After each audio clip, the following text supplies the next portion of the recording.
जय हिंद भाइयों। आज हम एक ऐसी वीडियो को लेकर आपके साथ आए हैं जिसे आप अगर देखेंगे समझेंगे तो ज़रूर आपको अच्छा लगेगा। ठीक है, तो उम्मीद करते हैं आप हमारे इस जर्नी में अपना सहयोग बनाए रखेंगे। तो चलिए समय न ज़ाया करते हुए शुरू करते हैं। तो इससे पहले हमने आपको बहुत सारी चीज़ें बताई हैं। आज हम अपनी जो जन्मभूमि है उसके बारे में आपको कुछ बताना चाहेंगे।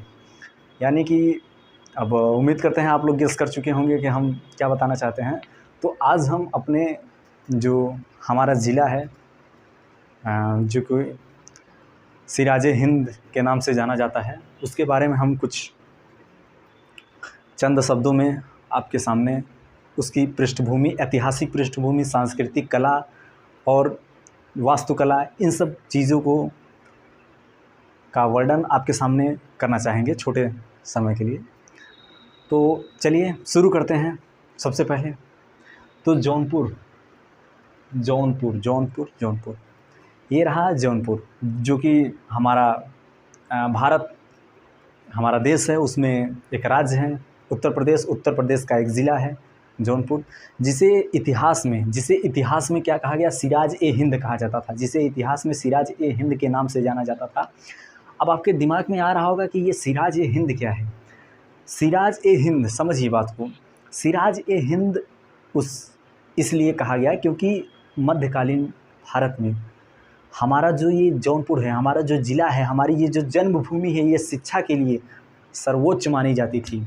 हमारे यहाँ बहुत सारे राजा, बहुत अच्छे अच्छे लोग ज्ञान अर्जन करने के लिए आते थे। तो इसलिए उस समय इसे सिराज-ए-हिंद के नाम से जाना जाता था। ठीक है, और दुर्भाग्य वाली बात आज के प्रॉस्पेक्टस से है कि एक समय था जब यहाँ के लोग सिराज-ए-हिंद, शिक्षा की नगरी के नाम से जौनपुर को जाना जाता था। और आज भी हम कम नहीं हैं। आज हमारे यहाँ इस जौनपुर के अंदर एक ऐसा गांव है जिसे माधवपट्टी के नाम से जाना जाता है। वहाँ के लोग, वहाँ का रहन सहन, वहाँ की कला, वहाँ की संस्कृति, वहाँ का जो आपसी तालमेल है, इन सब को लेकर वहाँ के लोग ने जो आज किया है, जो करते चले आए हैं और जो करेंगे, वो हमारे जौनपुर के लिए, हमारे राज्य के लिए, हमारे देश के लिए गर्व की बात है। जौनपुर से लगभग 10 या 12 किलोमीटर की दूरी पे एक गांव पड़ता है माधवपट्टी नाम का, जिसमें पुरुष के साथ साथ महिलाएं भी इस हमारी भारत की प्रशासनिक सेवा में कंधे से कंधा मिलाकर अपना योगदान दे रही हैं। वहाँ लगभग आज के प्रेजेंट टाइम में अगर देखा जाए तो 36 से 35-40 लगभग ऐसा माना जाता है कि हर एक घर से हर एक बंदा या हर एक बंदी IAS है, अधिकारी है। कोई स्टेट में है, कोई राज्य में है, तो कोई भारतीय सेवा में है, कोई उत्तर प्रदेश की सेवा में है। तो ऐसा नहीं है कि सिराज-ए-हिंद उस समय था, आज भी ये सिराज-ए-हिंद का केंद्र है। लेकिन दुर्भाग्य इस बात की है, सिर्फ एक गांव है, बाकी सब प्रोग्रेस कर रहे हैं, अच्छा करेंगे। ठीक है, तो ये रहा जौनपुर। अब हम कुछ इसका ऐतिहासिक पृष्ठभूमि देख लेते हैं। तो ऐतिहासिक पृष्ठभूमि में सबसे पहले जो नाम आता है वो फ़िरोज़ शाह तुगलक का आता है। फ़िरोज़ शाह तुगलक ने अपने भाई जौना खान की याद में इस शहर की स्थापना की थी। इससे भी पहले कुछ इतिहास के बारे में हम लोग डिस्कस करते हैं। सबसे पहले इसे क्या कहा गया,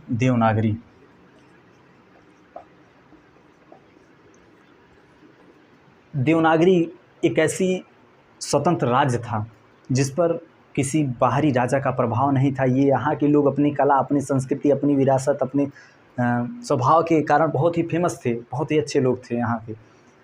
फिर कन्नौज के राजा देखिए इस नगरी को, फिर यहाँ आए। और जब कन्नौज के राजा यहाँ आए तो उन्होंने इसको अपने अधीन ले लिया और अपना साम्राज्य स्थापित यहाँ किया और अपने अकॉर्डिंग सब कुछ चलाने लगे। तो सबसे पहले उन्होंने क्या किया कि देवनागरी का नाम बदल के अपना नाम यवनपुर रख दिया। यवनपुर ये यह है। देखिए, जैसा कि इतिहास में होता रहा है कि जो राजा आता था वो अपने वंश के अकॉर्डिंग, उसके अकॉर्डिंग, अपनी मानसिकता के अकॉर्डिंग नाम को बदल देता था। अगर भाइयों, अगर आज भी हम देखें तो आज भी हमारे यहाँ यही हो रहा है। आज भी हमारे यहाँ यही हो रहा है। आप हमारे माननीय योगी जी की सरकार में उठा के देख लीजिए, कितने ज़िलों के नाम को बदल दिए गए हैं। और आज हम हिंदू हिंदू हिंदू हिंदू का बोलबाला कर रहे हैं, हिंदुओं के अकॉर्डिंग नाम को रखा जा रहा है। तो ये कोई नई बात नहीं है, ये पुरानी ही बात है। ये पुराने लोग करते चले आए हैं, वही आज हम कर रहे हैं, कुछ नया नहीं है।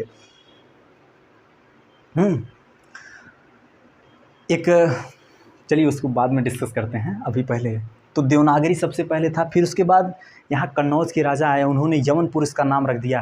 कौन नाम रख दिया? यवनपुर रख दिया। फिर उसके बाद फिरोज शाह तुगलक जी आए, ये कन्नौज के राजा थे, कन्नौज के राजा आए। फिर उसके बाद फिरोज शाह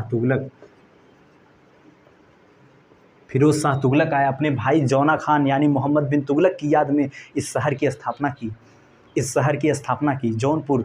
और जौनपुर एक स्वतंत्र शहर था, वो दिल्ली सल्तनत से दूर अपने में एक स्वतंत्र था।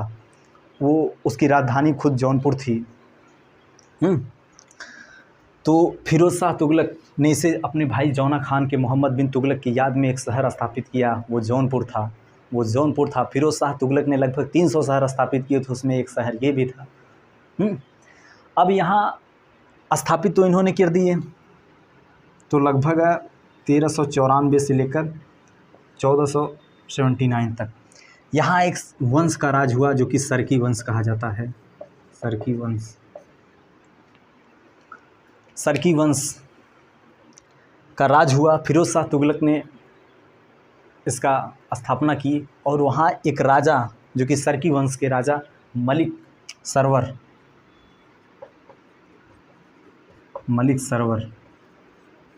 जो कि सरकी वंश के प्रथम राजा थे, मलिक सरवर यहाँ पे अपना कारभार देखने लगे। फिर उसके बाद जो उनके अंतिम राजा हुए,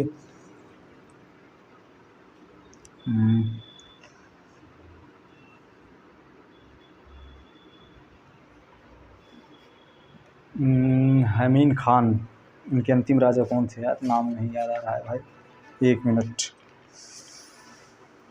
हुसैन खान यार, सॉरी, इनके अंतिम राजा थे हुसैन खान। इसी बीच में और राजा भी आए, मुबारक शाह, और उसके बाद इब्राहिम शाह आए, फिर उसके बाद आए आपके हुसैन शाह। तो ये जो सरकी वंश वाले थे, ये कला में, संस्कृति में बहुत ही इनका लगाव था। तो ये जौनपुर में जितनी बड़ी बड़ी इमारतें, जितने बड़े बड़े ऐतिहासिक स्थल आपको देखने को मिल रहे हैं, वो आज जो कहते हैं कि इतिहास वालों ने केवल देश को लूटा है, तो मैं ये कहना चाहूँगा मेरे भाइयों, प्यारे छात्रों, सबसे कि उन्होंने लूटा है। उन्होंने जौनपुर को जो दिया, शाही पुल दिया, शाही किला दिया, अटाला मस्जिद दिया, जामा मस्जिद दिया, लाल दरवाज़ा मस्जिद दिया, और बहुत सारी चीज़ें दी जौनपुर को। क्या आपने, किसी ने भी, आपका शासनकाल आया, जौनपुर को कुछ दिया? यहाँ लोग आते हैं, कह के चले जाते हैं कि यहाँ के इत्र और मित्र सौभाग्य से प्राप्त होते हैं। तो भाई साहब, कहने से नहीं होता है। मान रहे हैं ये हमको लूटे थे, बट इन्होंने जो बनाया, शाही पुल बनाया, शाही किला बनाया, वो आज भी विद्यमान है। आप अपनी नज़रों से जाके उसे देख सकते हैं, उसे छू सकते हैं कि भाई साहब जो मैं बता रहा हूँ ये सच में शाही किला है या नहीं है। लेकिन आज हमारे यहाँ एक्सप्रेस वे बनते हैं, 2 साल हुए नहीं, शिलान्यास हुआ, बरसात हुई, ढह गए। अंडर कंस्ट्रक्शन ओवरब्रिज का कार्य चल रहा है, ब्रिज गिर पड़ रहा है। समझो बात को, ये लूटे थे हमको, तब ऐसी ऐसी इमारतें बना के गए, ऐसी ऐसी स्मृतियाँ दे के गए, ऐसी ऐसी मेमोरीज दे के गए जो आज भी विद्यमान हैं। और हमारे लोग जो हमें लूट नहीं रहे हैं, जो कह रहे हैं हम आपको लूट नहीं रहे हैं, हम आपके शुभचिंतक हैं, वो ऐसा काम कर रहे हैं कि उनका काम एक तरफ से शुरू हो रहा है, एक तरफ से ख़त्म हो रहा है। अब आप खुद समझदार हैं मेरे भाई, आप खुद समझ जाओगे कि ये धर्म नहीं, ये धंधा है, यहाँ हर कोई अंधा है। तो ठीक है, मलिक सावरकर सरकी वंश के संस्थापक, हुसैन खान ये प्रथम संस्थापक थे, ये अंतिम थे राजा यहाँ के। इसके बाद ये सब जब तक थे तब तक इन्होंने स्वतंत्र जौनपुर को रखा। बाद में बहलोल लोदी ने इस पर आक्रमण करके कब्जा कर लिया। और उसके बाद बहलोल लोदी के बाद एक राजा हुआ सिकंदर लोदी, जिन्होंने जो जो सरकी वंश की जो कलाएं थी, जो संस्कृतियां थी, जो सभ्यताएं थी, उन्हें नष्ट करने का प्रयास किया और बहुत तोड़ फोड़ मचाई। और फिर बाद में एक राजा आया अकबर, उसने फिर उस टुकड़ों को, उस इमारतों को, इस ऐतिहासिक को जोड़ जाड़ के थोड़ा बहुत सुधारने का प्रयास किया। तो आज हम इस वीडियो में वही देखने का प्रयास करेंगे दोस्तों, ठीक है। तो मलिक सावरकर, यहाँ से आप लोगों को इतिहास के बारे में कुछ आइडिया हुआ कि जौनपुर का इतिहास कैसे कैसे आया। अब हम लोग देख लेते हैं जौनपुर की कुछ प्रसिद्ध चीज़ें जो कि हम चाहेंगे आप जहाँ से हो मेरे भाई, एक बार अगर हमारे यहाँ विज़िट करें तो इन सब प्लेसों का विज़िट करिए। आप देखिए कि वास्तव में ये जो सिराज-ए-हिंद जो केंद्र था, क्या इसे ऐसे ही उपाधि मिल गई है या वास्तव में इसकी कुछ क्वालिटी है। तो मेरे भाई आप देखिए, ज़रूर आके देखिए। तो शुरू करते हैं सबसे पहले। तो जौनपुर, ये रहा इतिहास। अब इधर से हम डिस्कस कर लेते हैं। एक मिनट। तो सबसे पहले हम यहाँ की बात करते हैं अटाला मस्जिद की।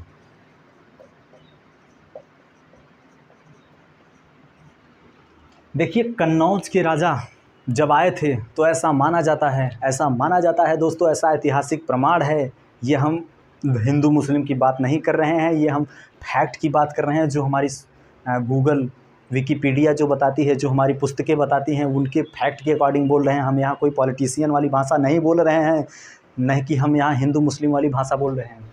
ये अटाला मस्जिद, जब ये कन्नौज के शासक आए थे, कन्नौज के राजा आए थे, तो यहाँ एक मंदिर बनवाए थे जो कि अटाला देवी मंदिर के नाम से वो जाना जाता था। बाद में जब ये फिरोज शाह तुगलक आए तो इन्होंने अटाला देवी मंदिर का तोड़ के उनके अवशेषों से एक मस्जिद बनाई, जिसे अटाला देवी मस्जिद आज भी कही जाती है। ये मस्जिद देखिए आप, बहुत ही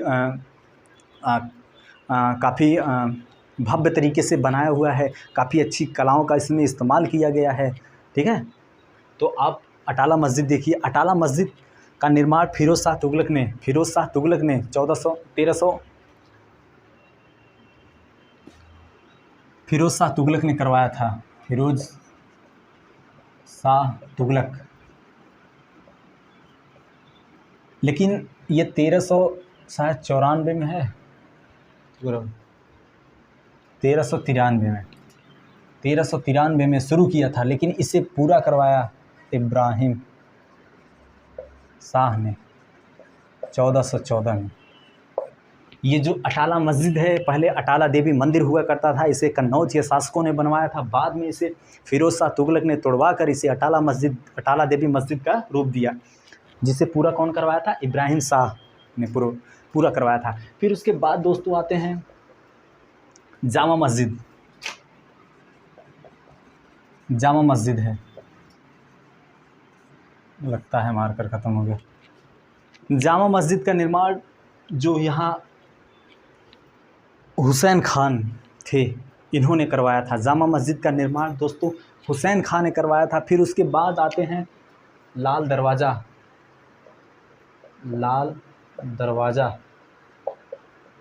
मस्जिद है।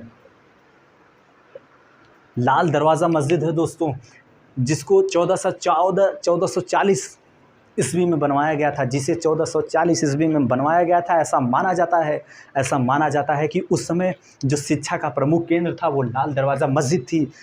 हम यहाँ से बहुत ही कीर्तिवान राजा जो कि शेर शाह सूरी, यहाँ से स्टडी करके गए हैं, यहाँ से पढ़ के गए हैं। भाई साहब, इसे सिराज हिंद का दर्जा ऐसे नहीं मिला था। बहुत सारे लोग, बहुत सारे दूर दूर से लोग आते थे, यहाँ शिक्षा लेके जाते थे। तो लाल दरवाज़ा में कौन आया? लाल दरवाज़ा एक ऐसा दरवाज़ा बनाया गया है जो कि लाल पत्थरों से बनवाया गया है, और यहाँ शेरशाह सूरी ने अपनी शिक्षा ग्रहण की थी। लाल दरवाज़ा और झांझरू मस्जिद है, और उसके बाद बहुत सारी मस्जिदें हैं। और क्योंकि मुस्लिम लोग थे तो यहाँ अपने अकॉर्डिंग सब बनवाए हैं। ये ही नहीं, अभी हमारे यहाँ हिंदुओं की भी बहुत सारे मंदिर हैं, उसको हम देख लेते हैं। तो अब हिंदू की तरफ आते हैं, तो इसको मिटा के डिस्कस करते हैं। पहला है भाई शीतला माता मंदिर। शीतला माता मंदिर,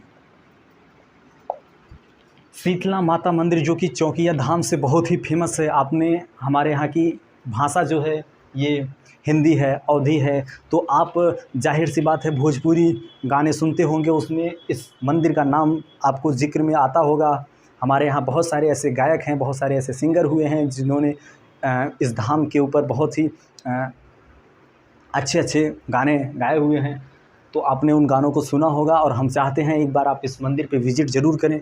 आपको देखिए, आप वहाँ की कला को देखिए, वहाँ की संस्कृति को देखिए, वहाँ की जो डिज़ाइनें हैं उसे देखिए। ऐसा माना जाता है कि इसका देखिए, वैसे ऐतिहासिक प्रमाण कोई कब ये कहाँ से शुरू हुआ है कुछ इसके बारे में आइडिया नहीं है, बट ऐसा माना जाता है कि ये जो मौर्य काल थे, वहाँ मौर्य काल यानी चंद्रगुप्त मौर्य के समय यहाँ पूजा की जाती थी शीतला माता की। तब से यहाँ पूजा करते करते करते आज ये शीतला माता का मंदिर जो कि चौकिया धाम के नाम से बहुत ही फेमस है दोस्तों, तो आप इसे देखिएगा।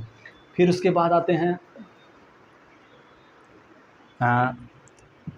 यमदग्नि मंदिर। यमदग्नि मंदिर, जमदग्नि मंदिर है। आपने बहुत ही फेमस, बहुत ही बाल ब्रह्मचारी क्षत्रिय नासी ऐसे करके कुछ बोलते हैं ना रामायण में, परशुराम जी के पिता का नाम जमदग्नि ऋषि था। जमदग्नि ऋषि था, उनका आश्रम जौनपुर का एक गांव है जमैथा, जो कि गोमती नदी के किनारे बसा है। जौनपुर भी दोस्तों गोमती नदी के किनारे बसा है। जौनपुर में 5 नदियां हैं, सई है, गोमती है, बरना है, बसुई है, पीली है। ये 5 नदियों की भूमि है दोस्तों, 5 नदियों की भूमि। एक और है दोस्तों, वो है पंजाब। तो हमारा जौनपुर किसी पंजाब से क्या कम है दोस्तों? ये आप कमेंट में करके बताइएगा, ठीक है।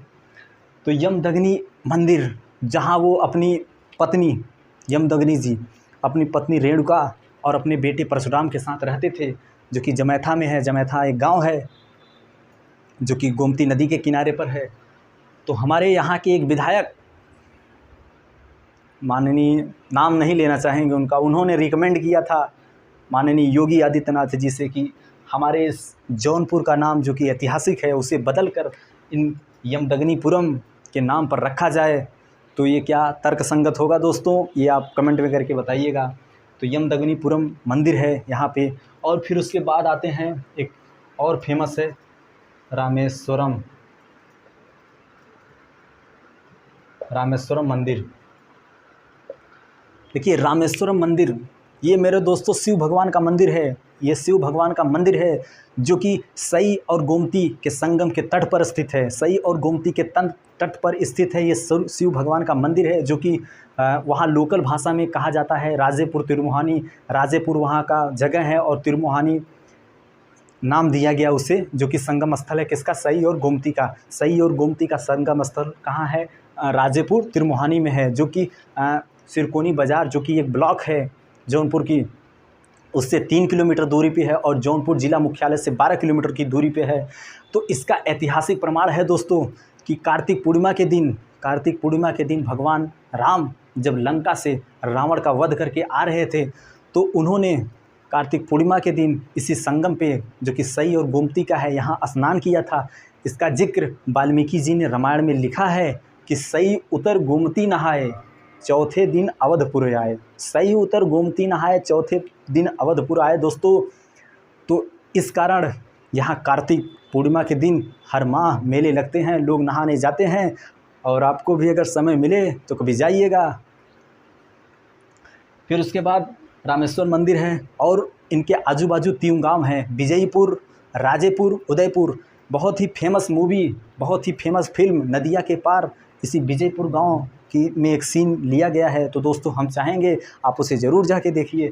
फिर उसके बाद आते हैं, ये तो मंदिर हो गया, और भी सारे यहाँ की कलाकृति बहुत ही फेमस है भाई साहब, मंदिर हैं।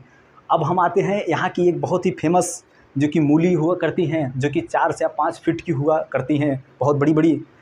लेकिन आज हम सौभाग्य से उस मूलियों को देख पाएंगे, क्योंकि अब ये जनरल नहीं रह गया है। अब जहाँ वो उपजाऊ ज़मीन हुआ करती थी वहाँ लोग घर बना लिए हैं, ऐसी ऐसी दवाई आ जा रही हैं जिन्हें जो हमारी मिट्टी की उर्वरा शक्ति है उसे कमज़ोर कर दे रही हैं। इसलिए आज बहुत ही मुश्किल से ऐसी मूलियाँ देखने को मिलती हैं। और हमारे नरेंद्र मोदी जी जो कि एक रैली के दौरान हमारे यहाँ आए थे, तो उनका एक स्टेटमेंट कोट्स था भाई कि जौनपुर के इत्र और मित्र बहुत ही लाजवाब होते हैं। ये वास्तव में सही घटना है कि यहाँ के इत्र और मित्र बहुत ही लाजवाब होते हैं। अब ये रहा सब। अब हम लोग कुछ यहाँ के चर्चित व्यक्तियों के बारे में जान लेते हैं। तो देखिए, हम बहुत पास्ट में नहीं जाएंगे और ना ही केवल हम उनके बारे में डिस्कस करेंगे जो इस समय प्रेजेंट टाइम में चल रहे हैं, इस समय प्रेजेंट टाइम में चल रहे हैं, मतलब जो पास्ट कुछ साल के गैप के बारे में डिस्कस करेंगे। तो सबसे पहले इस श्रेणी में दोस्तों हम लालजीत सिंह का नाम लेना चाहेंगे। लालजीत सिंह डीएनए फिंगरप्रिंट के जन्मदाता के नाम से जाने जाते हैं।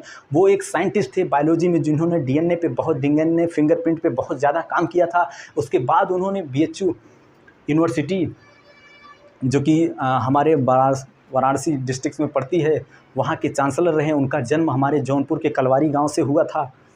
और उसके बाद इसी श्रेणी में हम रंजन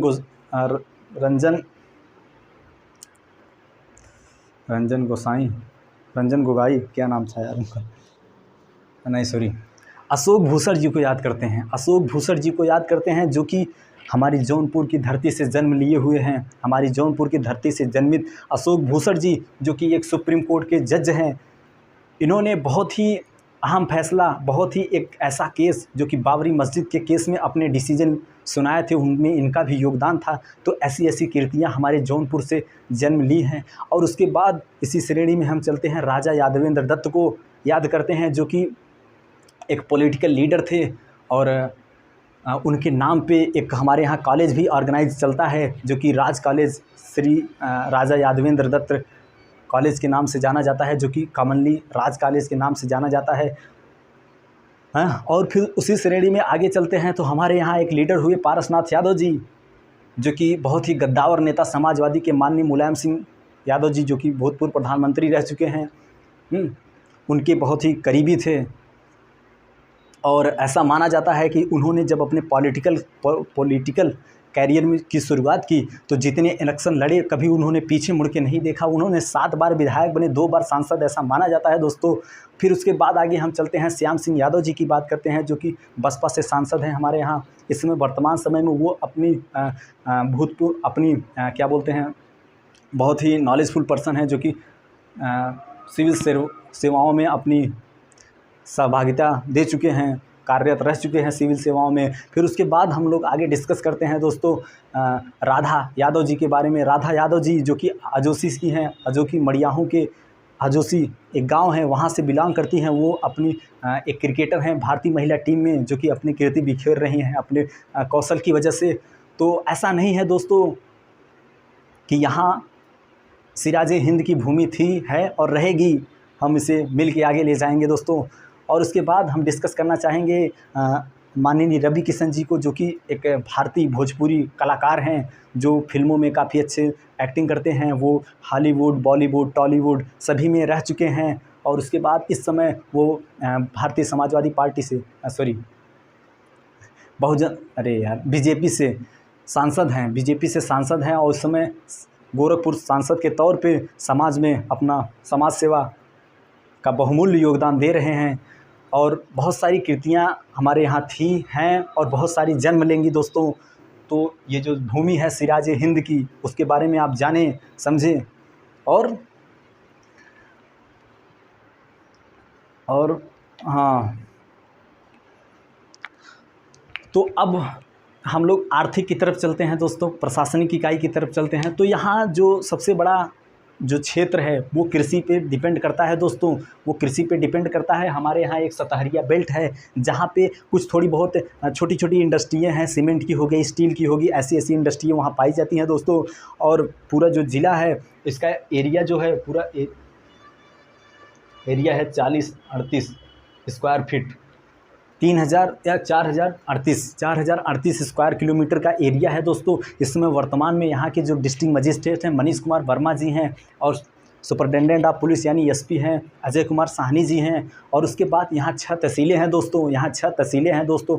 पहली हो गई बदलापुर हो गया, दूसरी होगी जौनपुर सदर हो गया, तीसरी हो गई किरागत हो गया, चौथा हो गया मछली शहर हो गया, पाँचवां हो गया मड़ियाहू, चौथवां हो गया शाहगंज दोस्तों।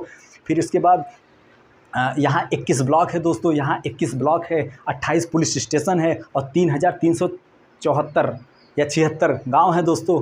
तो ये है हमारा जौनपुर, ये है हमारा जौनपुर। यहाँ एक विश्वविद्यालय है दोस्तों जो कि वीर बहादुर सिंह पूर्वांचल यूनिवर्सिटी के नाम से जाना जाता है, जो कि वीर बहादुर सिंह हमारे उत्तर प्रदेश के प्रधानमंत्री मुख्यमंत्री रह चुके हैं यार, उनके नाम पे ये विश्वविद्यालय बनाया गया है। और 700 से 800 कॉलेज इसमें ऐड हैं दोस्तों। ये बहुत ही बड़ा विश्वविद्यालय है। आप अगर आइएगा हमारे जौनपुर में तो इसे विजिट ज़रूर करिएगा, शायद आप भी इसी विद्यालय से डिग्री ले रहे होंगे।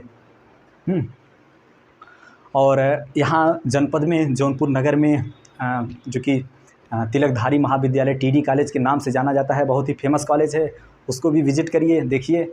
और बहुत सारे हमारे यहाँ प्राइवेट कॉलेज भी हैं और बहुत सारी अच्छी चीज़ें हैं। यहाँ की इमरती बहुत फेमस है और बहुत चीज़ें फेमस हैं। आप आइए, विजिट करिए। धन्यवाद। फिर मिलते हैं नेक्स्ट वीडियो में। अगर अच्छी लगी हो तो कुछ अपना फीडबैक ज़रूर दीजिएगा, अगर जहाँ कमी हो हमसे वो भी बताइएगा। धन्यवाद।